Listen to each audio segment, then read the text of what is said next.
Unveiling the new look of Guinness. Discover a colorful world of more.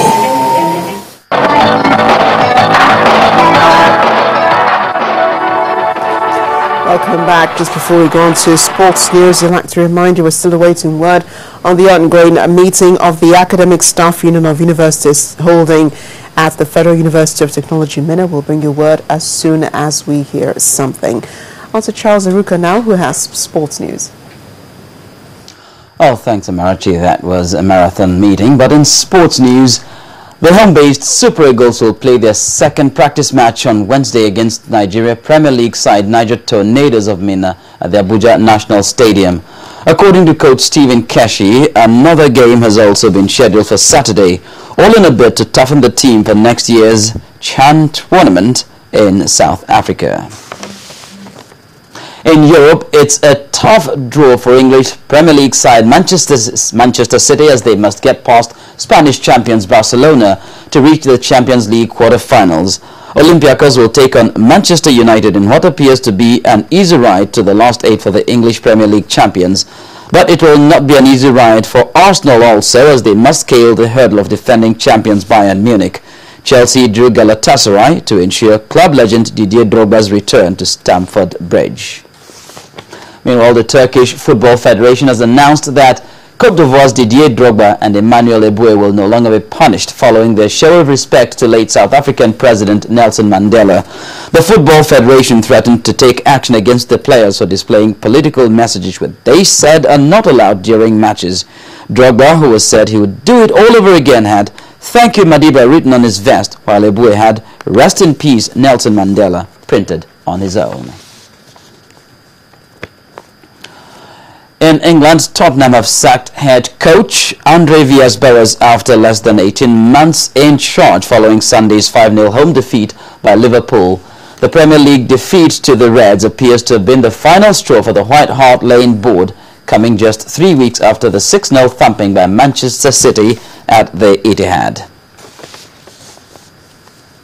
Oh, that's it on sports news. It's back to Amarachi for the rest of the news at 10.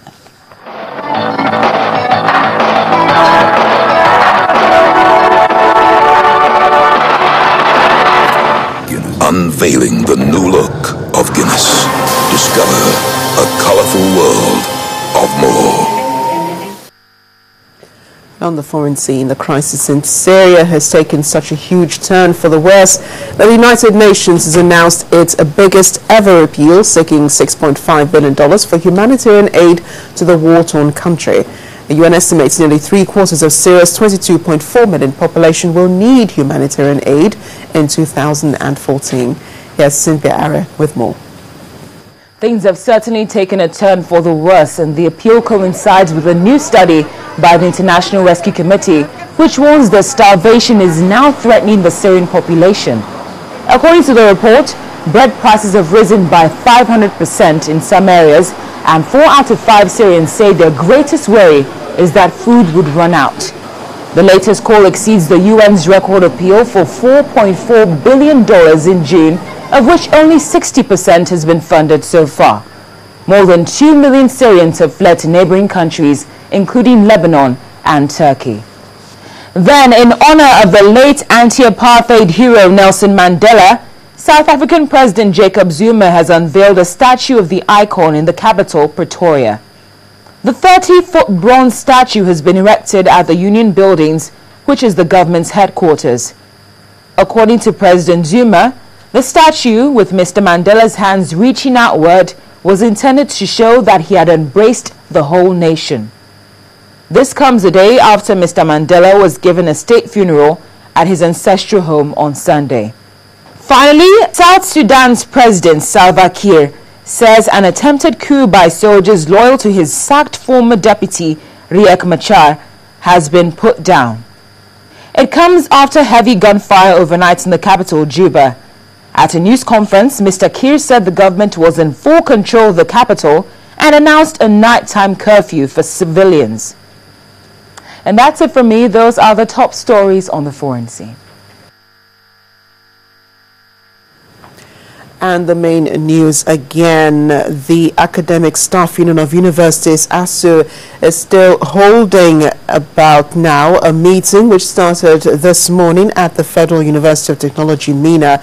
Although it is a closed-door meeting, there are very strong indications that the leadership of the union is set to call off its strike action tonight.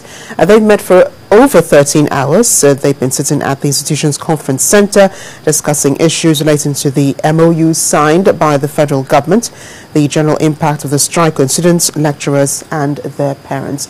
We'll bring you more on this as soon as we get details. That's it on